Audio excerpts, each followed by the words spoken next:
जय Swaminarayan. Good morning students, कैसे हो आप सब लोग। आशा करती हूँ आप सब लोग अच्छे होंगे। मैं प्रीति कंसल, आपकी हिंदी की टीचर, आत्मीय ग्रीन स्कूल जाडेश्वर भरूच से आपको आज हम लोग अपना लेसन हमारा चल रहा था। लेसन के मैंने आपको क्वेश्चन आंसर्स कराए थे। लेसन का नाम था हमारा किस्सा बरसाती ताल का। तो वो हम लेसन कर रहे थे बच्चों। तो उसकी मैंने आपको एक्सरसाइज के मौखिक क्वेश्चंस और लॉन्ग क्वेश्चंस की मैंने आपको पीडीएफ भेज दी थी। शायद आप लोगों ने वो वर्क कर लिया होगा बच्चों। तो बच्चों अब हम अपनी नेक्स्ट क्लास में अपनी आज प्रीवियस क्लास में हमने सभी अपना कार्य वर्क कंप्लीट किया था और आप लोगों ने किया भी होगा। तो एक चीज़ मैं बच्चों आपसे मेंशन करना चाहूँगी कि आप लोग जब सब वीडियो देखते हो हमारी सब टीचर्स की, किसी पर्टिकुलर एक टीचर्स की नहीं बोल रही हूँ, तो आप लोग वीडियो देखते हो तो अभी जैसे मैंने मैसेज भी ड्रॉप किया था कि आप लोगों को सबको वहाँ पे जब आप देख रहे हो तो उसी के अकॉर्डिंग आपकी वो प्रेजेंट भी लगेगी।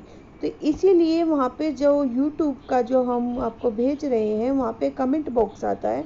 तो कमेंट बॉक्स में आपको अपना प्रेजेंट शो करना है या आपको प्रेजेंट लिखना है या आपको वीडियो कैसे लगा उसके बारे में लिखना है या आप कुछ भी मतलब डेली का आपका व्यू आना चाहिए, डेली का आपका कमेंट आना चाहिए या ओके आना चाहिए। कुछ भी मतलब ऐसा कुछ भी आप लिख सकते हो, कोई ज़रूरी नहीं कोई आपको बहुत लंबा मैसेज लिखना है। एक लिखना है जिससे कि हमारे पास ये आपका रिकॉर्ड रहे कि टुडे आप लोग प्रेजेंट थे, today all students are present. So इसलिए आपसे ये बोला जा रहा है कि जो लोग भी वीडियो देखते हैं किसी भी टाइम देके ओनली वन कमेंट बॉक्स में आप जाकर ओनली वन मैसेज ड्रॉप करना है।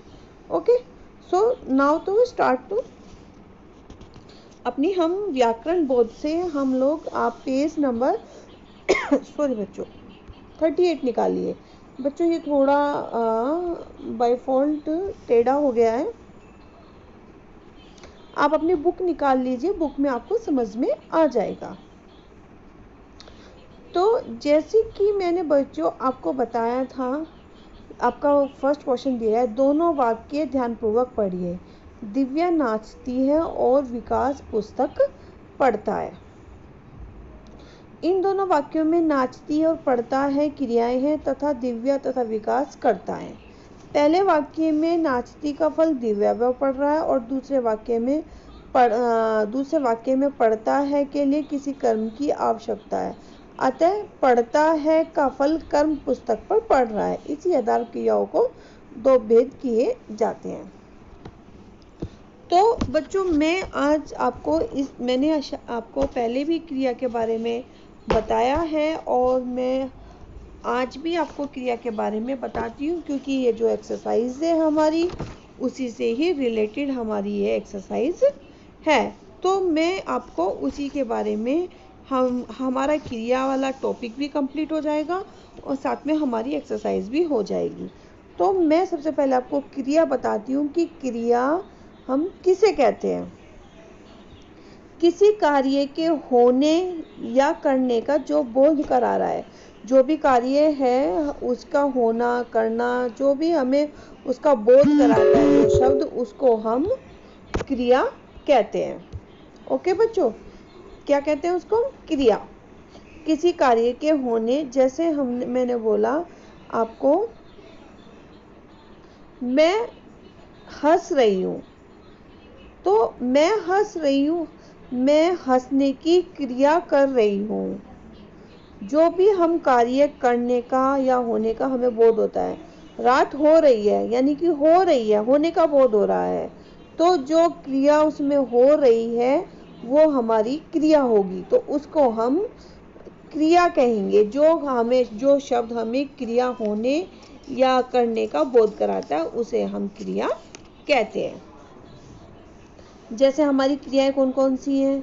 पढ़ना, सोना, जागना, दौड़ना, भागना, लिखना, नाचना, ऐसी बहुत सारी क्रियाएं हैं हमारी, जो हमारी ये सब क्रियाएं हम करते हैं।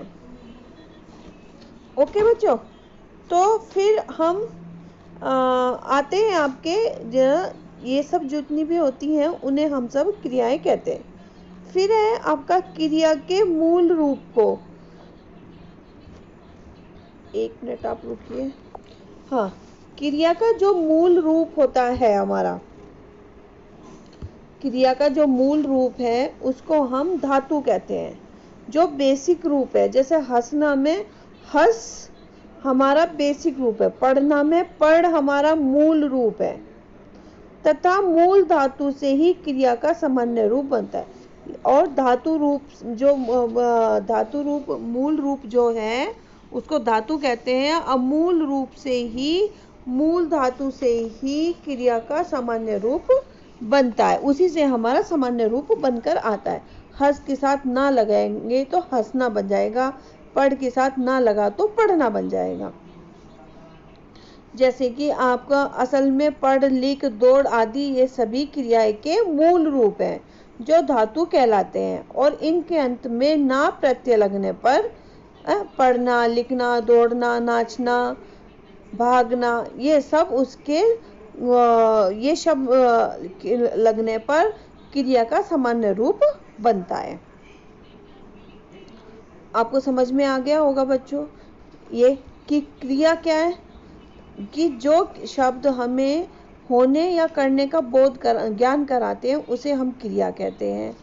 और उस क्रिया में भी जो शब्द जो मूल रूप उसका, हंसना हमें हो रहा है जैसे या पढ़ना, तो उसका मूल रूप जो है हंस, लेकिन उसमें न प्रत्यय लगाने पर वो क्रिया का सामान्य रूप बन जाता है। लेकिन मूल रूप जो होता है हंस, उसी को धातु रूप भी कहते हैं। क्रिया के मूल रूप को ही धातु कहते हैं।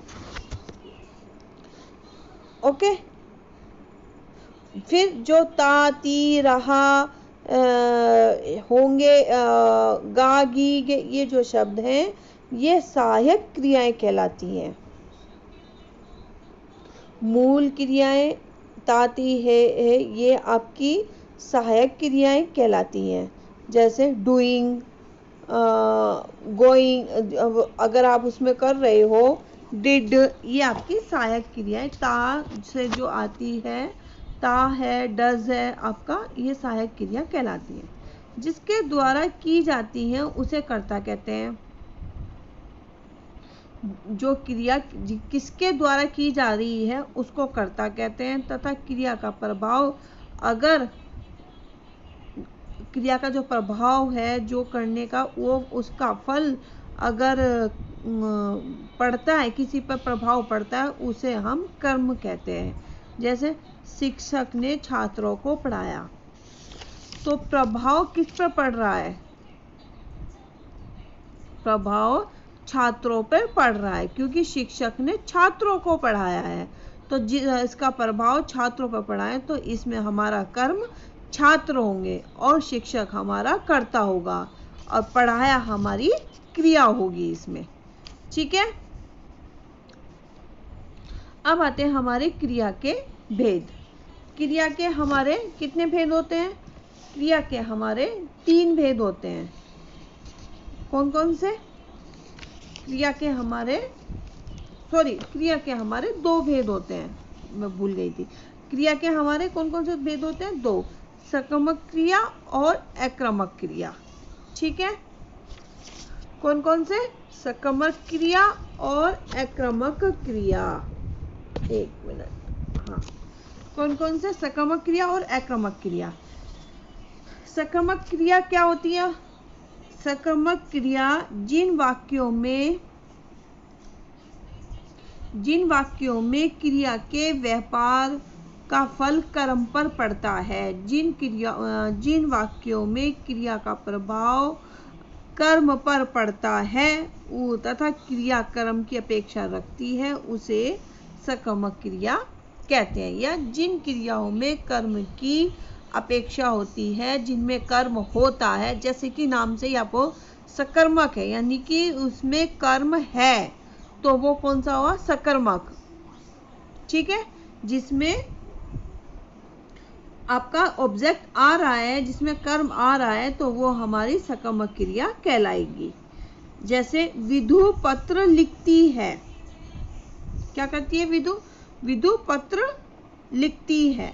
तो विधु पत्र अगर लिख रही है, विधु अगर हम क्या करके, विधु क्या लिख रही है? अभी इसमें हमारा कर्ता कौन है? लिखने का कार्य कौन कर रहा है? विधु कर रही है। तो हमारा कर्ता कौन हुआ? विधु। अब हमें ये पहचानने के लिए हमारे इसमें सब्जेक्ट, इसमें क्या कहते हैं, कर्म है या नहीं है वाक्य में, इसके लिए हम क्या करके लगाएंगे? क्या विधु क्या लिख रही है, उसका प्रभाव किस पे पड़ रहा है? विधु क्या लिख रही? विधु पत्र लिख रही है, तो उसका प्रभाव पत्र पे पड़ा है, तो हमारा सब्जेक्ट क्या होगा? कर्म होगा। लिखने का कार्य है, वो क्या लिख रही है? पत्र लिख रही है। तो पत्र लिखने से क्रिया का प्रभाव जब कर्म पे पड़ता है, तो वहाँ पे वो कर्म होता, उस शब्द पे पड़ता है, वो कर्म कहलाता है। तो पत्र, अरे तो इसमें हमारा वाक्य पे पत्र हमारा क्या कहते हैं, कर्म हुआ, और क्रिया हमारी लिखना हुई, और विधु हमारा कर्ता हुआ। ओके बच्चों, नेक्स्ट है आपका सकर्मक क्रिया। ये अब हम कुछ जो सकर्मक क्रिया है उसके बारे में कुछ विशेष बातों का ध्यान रखते हैं। जैसे कि सकर्मक क्रिया में नंबर 1 आपका कर्म होना चाहिए। ठीक है, क्या होना चाहिए? कर्म। नंबर 2, यह क्रिया में कर्म होता है, वही सकर्मक क्रिया होती है, ये मैंने आपको बता दिया। नंबर 3 है सकर्मक क्रिया की पहचान के लिए वाक्य में क्या, किसे आदि प्रश्न के उत्तर मिलने चाहिए। आप उसे क्या या किसे लगाकर अगर हमारा उत्तर आ रहा है, तो वो हमारी सकर्मक क्रिया होगी। ओके, नेक्स्ट है सकर्मक क्रिया में एक साथ 2 कर्म भी हो सकते हैं, तथा 2 कर्म होने के कारण उसे द्विकर्मक क्रिया भी कहते हैं। कभी कभी कैसा होता है कि हमारे जो वाक्य आते हैं, सेंटेंस आते हैं, तो उसमें 2 कर्म हो जाते हैं, तो तब उस वाले सेंटेंस को हम द्विकर्मक कहेंगे, क्योंकि उसमें 2 ऑब्जेक्ट आए हैं। जैसे नेहा शिशु को खाना खिला रही है। ठीक है, खिला रही है क्रिया हो गई है, क्या खिला रही है? खाना। किसको? शिशु को। तो हमारे इसमें 2 ऑब्जेक्ट हो गए हैं, 2 कर्म हो गए। सब्जेक्ट कौन है? नेहा। कौन है? कौन खिला रही है? नेहा खिला रही है। तो नेहा हमारा सब्जेक्ट हो गया है, कर्ता हो गया है, खिला रही हमारी क्रिया हो गई है। अब हमें इसमें कर्म पहचानना है कि इसमें कौन सा इसमें कर्म है या नहीं है। कर्म है इसमें, तो हमारी ये कौन सी क्रिया हुई? सकर्मक क्रिया हुई, क्योंकि इसमें कर्म है। अगर ये आपका ऐसा होता नेहा खिला रही है, तो इसमें आपका ऑब्जेक्ट नहीं आया है, कर्म नहीं आया है, तो वो अकर्मक क्रिया होगी। तो ये कौन सी हुई? सकर्मक क्रिया। ऐसे ही आप और एग्जांपल्स देखिए। विद्या ने गरीब को रोटी दी। विद्या ने गरीब को रोटी दी। तो हम सबसे पहले क्या देखेंगे? सबसे पहले हम देखेंगे सब्जेक्ट क्या है, इसमें कर्ता क्या है। विद्या ने रोटी किसने दी? कौन दे रहा है रोटी? विद्या। तो हमारा कर्ता हो गया विद्या। अब रोटी दे रही है किसको? गरीब को। क्या दे रही है? रोटी। तो अब आपका इसमें भी 2 कर्म हो गए, क्योंकि क्या और किसे लगाकर हमें कर्म पता चल जाता है, तो इसमें भी हमारी सकर्मक क्रिया हुई। हाँ, तो इसमें भी हमारी सकर्मक क्रिया हुई। अब मैं आपको एक एग्जाम्पल और देके बता रही हूँ। जैसे कि अभय ने सुरुचि को नोटबुक दिखाई। अभय ने सुरुचि को नोटबुक दिखाई। तो अब हम इसमें सबसे पहले क्या देखेंगे? हमारा कर्ता कौन है? अभय। अभय ने क्या दिखाई? नोटबुक। किसको? सुरुचि को। तो इसमें भी हमारा द्विकर्मक क्रिया हुई, क्योंकि इसमें भी 2 द्विक सकर्मक क्रिया हुई, क्योंकि इसमें दो कर्ता हैं तो इसमें भी सकर्मक क्रिया है, और दो सकर्मक के साथ साथ भी द्विक्रमक क्रिया हुई। एक क्रमक क्रिया क्या होती है? एक क्रमक क्रिया होती है कि जिसमें एक ही आपका कर्म हो, एक ही ऑब्जेक्ट हो। एक क्रमक, जैसे कि मनन फुटबॉल खेलता है, मनन फुटबॉल खेलता है। अब हम इसमें सबसे पहले क्या ढूंढेंगे? हमने इसमें सबसे पहले कर्ता ढूंढा, तो कर्ता कौन है? हमारा मनन, और क्रिया क्या हो रही है? खेलना। ठीक है, अभी इतना हमें अब मैंने आपसे पूछा क्वेश्चन कि इसमें अच्छा आपको कर्ता भी पता चल गया और आपको क्रिया भी, लेकिन कौन सी क्रिया है? सकर्मक क्रिया है, अक्रमक क्रिया है। अब आप बोलोगे मनन क्या कर रहा है? खेल रहा है। किससे खेल रहा है या क्या कैसे कर रहा है? तो किससे, तो यानी कि फुटबॉल खेल रहा है, तो फुटबॉल हमारा कर्म हुआ। ठीक है, फुटबॉल कर्म होने से तो ये हमारी कौन सी हुई? सकर्मक क्रिया हुई, क्योंकि इसमें ऑब्जेक्ट आया है। लेकिन मनन खेलता है, अगर ऐसे होता तो इसमें हमारा कर्म नहीं है, ऑब्जेक्ट नहीं है, इसमें हमारा ऑब्जेक्ट नहीं है, तो फिर ये हमारा अकर्मक क्रिया होगी। लेकिन अगर मैं आपसे सकर्मक क्रिया होने के बाद भी ये पूछूं कि ये एककर्मक क्रिया है या द्विकर्मक क्रिया है, मीन्स कि इसमें एक कर्म आया है या दो कर्म आए हैं, कौन से वाले में? कि मनन फुटबॉल खेलता है, तो आप बोलोगे कि इसमें एकक कर्म क्रिया है, क्योंकि इसमें एक ही कर्म आया है, दो कर्म नहीं आए हैं।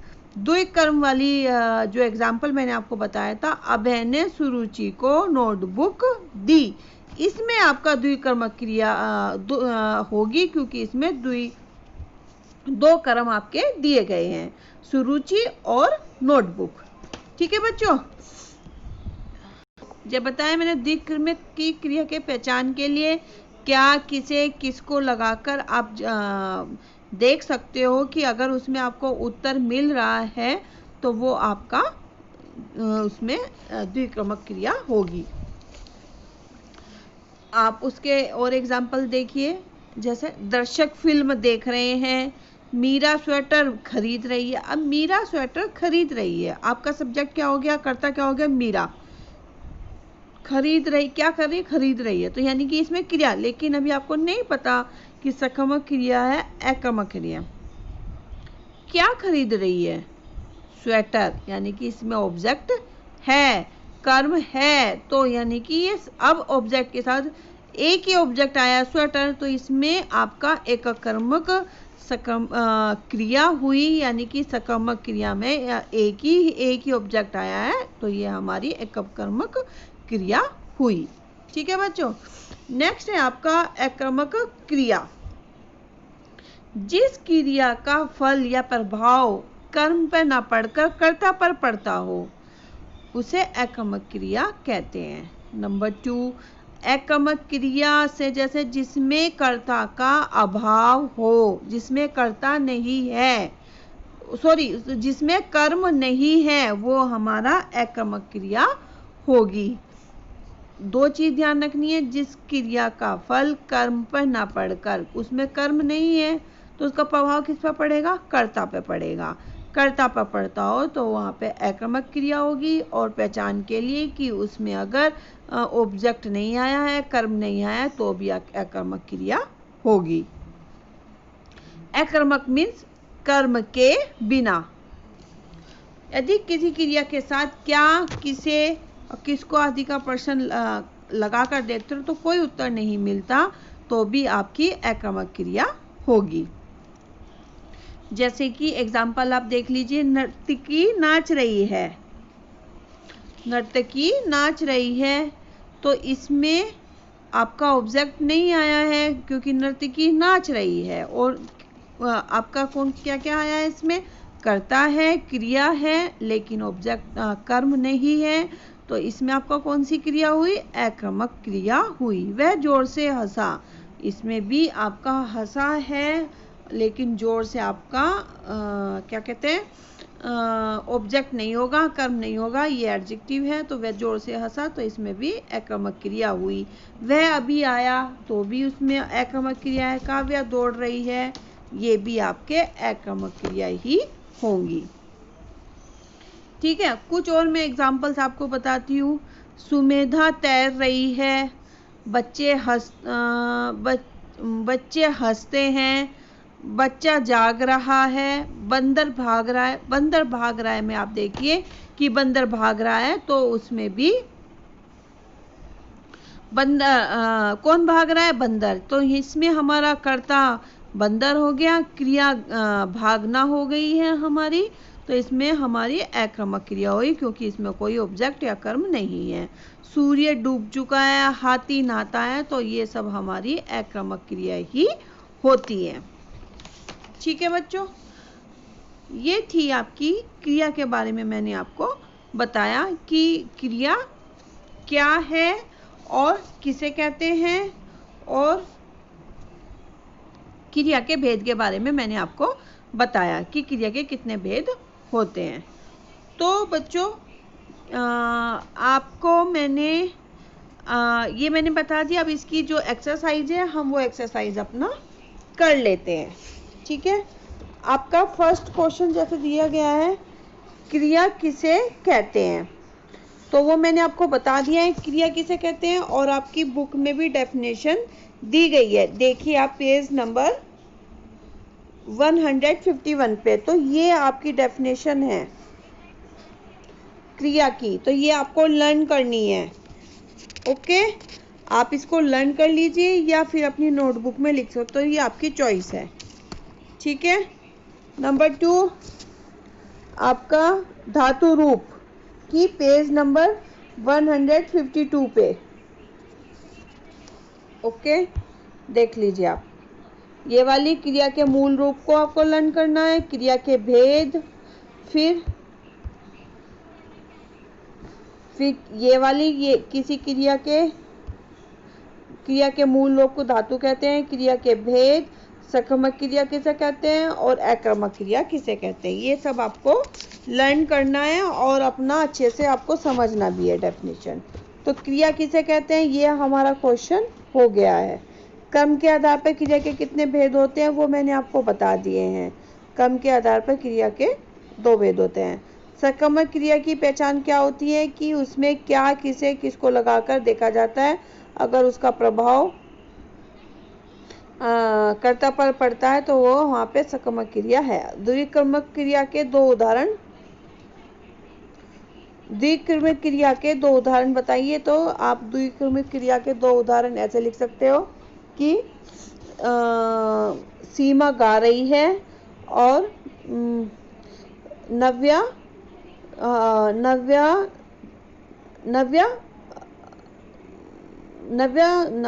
गाना सुन नहीं, नव्या नाच रही है, आप ऐसा कर सकते हो। नव्या नाच रही है, काव्या दौड़ रही है, ऐसे कोई भी 2 एग्जाम्पल्स आप लिख सकते हो। ओके, अब इसके बाद है हमारी एक्सरसाइज। देखिए बच्चों, फर्स्ट वाली, तो मुझे पुस्तक अच्छा लगता है, तो यहाँ पे क्या आएगा? पढ़ना। मैंने जैसे कि बताया था कि पढ़ आपका मूल रूप है, धातु रूप है, लेकिन उसमें हम प्रत्यय लगा देते हैं, तो ना तो पढ़ना, तो वो हमारी क्रिया बन जाती, मूल क्रिया हमारी बन जाती है, हमारी सामान्य रूप वो बन जाता है। तो ऐसे ही आप यहाँ पे पेड़ पर पक्षी बैठे हैं, धोबी कपड़े धो रहा है, धोबी कपड़े धो रहा, धोबी कपड़े धोता है। ठीक है, धोता करना आप यहाँ पे बच्चों, धो नहीं। ओके, झरना गिरता है, नदी रही नहीं आएगा, नदी बहती है। ठीक है, यहाँ पे आप ये दो चीज ठीक करोगे। क्या? धोबी कपड़े धोता है, झरना गिरता है, नदी बहती है, बह रही नहीं आएगा, नदी बहती है। ओके, बच्चे भूख से रोने लगा, ये आप ऐसे ही लिख लोगे, बच्चे भूख से रोने लगा। ओके, नेक्स्ट पेज पे आप चलिए। आप है नेक्स्ट पेज पे, देखिए आपका क्वेश्चन नंबर 2 दिया गया है। निम्नलिखित वाक्यों में से आक्रामक तथा सकारात्मक क्रियाएं छांटिए। तो वृक्ष हिल रहा है, तो इसमें कोई कर्म नहीं आया है, तो ये हमारी आक्रामक हुई, तो आप इसके आगे ए लिख दोगे। करण मधुर गीत गा रहा है, तो इसमें भी आप से लिख दोगे। तेज हवा चलने लगी है, तो इसके आगे ए आएगा क्योंकि इसमें भी कोई ऑब्जेक्ट नहीं है।